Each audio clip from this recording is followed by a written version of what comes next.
Zamboanga City LGU nakadawat og pasidungog sa pagpanalipod sa urban mangrove forest atol sa gipaygayong virtual Mindanao Regional Forum sa syudad. Aniyang report.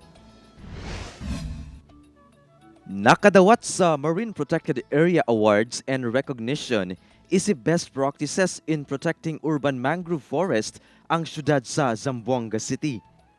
Ang award gikan sa USAID o Catholic Relief Services ubos sa Climate Resilient Cities Project nga gisuportahan sab sa Conservation International, Philippine Disaster Resilience Foundation, University of the Philippines Resilience Institute o Rocky Mountain Institute.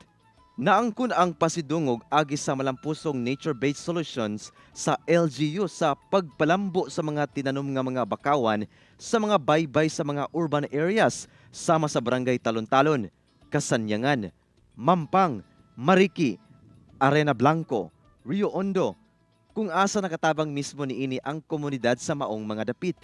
Lakip sab sa mga nahatagan og pag-ila kalabot sa best practices, mao ang Academe LGU Community Partnership sa Samal Island, Davao City ug Private-Public Partnership in MPA Management sa General Santos City.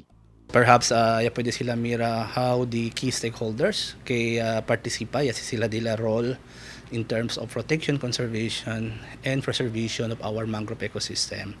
Kauban si Altero Salas sa kamera.